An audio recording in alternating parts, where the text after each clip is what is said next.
Estamos de volta com o Correio Debate e a gente retoma aqui a conversa nos estúdios ao vivo com o advogado criminalista Rômulo Paletó. Doutor Rômulo, estamos falando aí dessa queda de braço. Tem outro ponto também que é bastante polêmico, né? E chama a atenção, que é a questão da limitação do tamanho do mandato dos ministros. Fala-se, inclusive, que esse mandato deveria ter 12 anos até a aposentadoria compulsória. Qual a sua opinião? Bem, essa questão, mais uma vez, é que quando sempre tem essa possibilidade de discussão sobre mandato, sobre, por exemplo, atuação, limitação das próprias atribuições dos nossos ministros, dos nossos magistrados, se ela é colocada de forma em um debate que digamos, de forma responsável, no caso seria válido. Fazer esse tipo de reflexão. O que não pode, aquilo que eu disse no bloco anterior, Hermes, é colocar como se fosse um ponto de chantagem ou um ponto de, por exemplo, de imposição. Se cabe essa reflexão, que se enfrente, né? Por exemplo, temos os dois modelos, por exemplo, na Europa, o Brasil terminou, no caso, seguindo modelos da Alemanha, da França, em que tem a questão do próprio mandato do ministro de forma até sua aposentadoria, sem uma pré-fixação, mas outros países trazem também esse tempo estabelecido.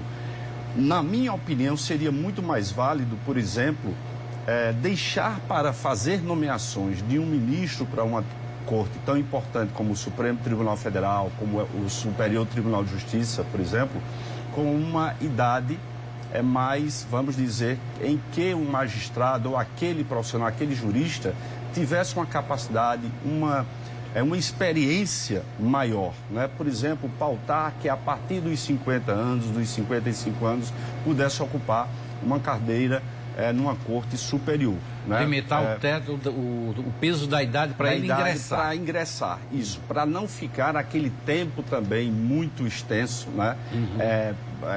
Que a gente vê, por exemplo, agora mesmo com o novo ministro Zanin, ele vai passar, vai ter uma carreira, né, aí, no caso, bem demorada, né, com vários anos, justamente por sua idade, permitir essa atuação no próprio Supremo Tribunal Federal. Acho que uma grande polêmica também, doutor Rômulo, me permita, que os congressistas vão enfrentar é a questão da indicação política de ministros, né? Porque tem essa possibilidade dentro da Constituição do presidente referendar o nome de um ministro, como tem de governador referendar o nome do desembargador, de um conselheiro do Tribunal de Contas. E se a gente levar em conta a realidade brasileira, hoje o Partido dos Trabalhadores ocupou quase 12 anos, indicou alguns ministros, depois agora volta Lula, que se for reeleito vai passar mais 8 anos, tem possibilidade de indicar mais 3 ministros, mais 2 ou 3 ministros, quer dizer, fica uma desigualdade, vamos dizer assim. Exato. Então, foi esse o modelo que a nossa Constituição terminou escolhendo, né? Então, tem um amparo exatamente legal.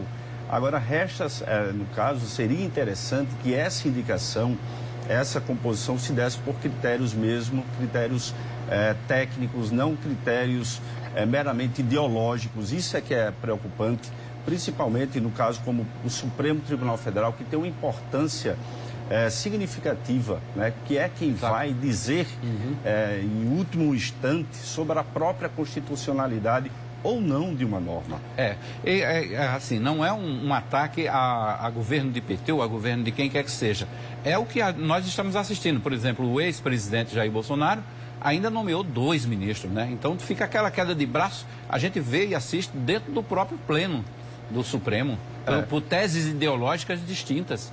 Principalmente com a chegada da TV Justiça, isso terminou até popularizando a figura dos ministros do Supremo Tribunal Federal. Por exemplo, na minha época de estudante de Direito, né, que eu já tenho 26 anos de formado, poucos brasileiros, por exemplo, faria a escalação do Supremo Tribunal Federal. Hoje, numa roda de conversa, qualquer brasileiro vai dar a composição, vai dizer, inclusive, a linha maior de atuação de um ministro, de outro, né? Então, termina também esses ministros trazendo um protagonismo, eu acho que às vezes desnecessário. sabe, Hermes, eu acho que um ministro, um magistrado também deve ter uma certa precaução enquanto, por exemplo, vai proferir uma decisão sem estar com essa necessidade ou essa importância, por exemplo, de estar se exibindo, de estar se expondo demais, né? Dar uma recuada até que esse momento passe, nesse momento de tanta queda de braço. Não seria prudente também, por parte do Supremo, no caso dessas decisões monocráticas tomadas só por um ministro, ele dá apenas, vamos dizer assim, uma liminar, né? um período pequeno e o pleno apreciar logo? Nós temos aí a situação do caso do Ricardo Lewandowski, que deu uma decisão monocrática que alterou a lei das estatais, permitiu de novo os critérios políticos de indicação. Isso foi em março. Nós estamos no final do ano praticamente, o Pleno nem sequer julgou ainda. Você faz uma boa pontuação sobre essa questão, por exemplo, de uma liminar por um único julgador, né?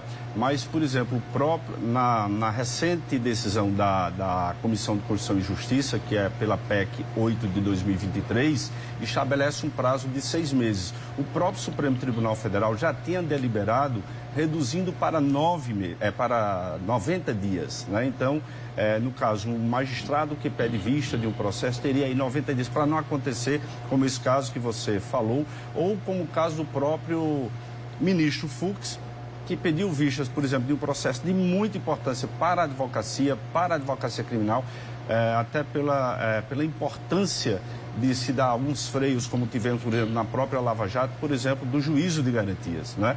Então, esse tipo de medida também, no caso, dá uma delimitação para que esses processos não fiquem nos gabinetes dos ministros por tanto tempo e prejudique, por exemplo, os interesses daqueles que aguardam com muita ansiedade o julgamento. Que se julgue.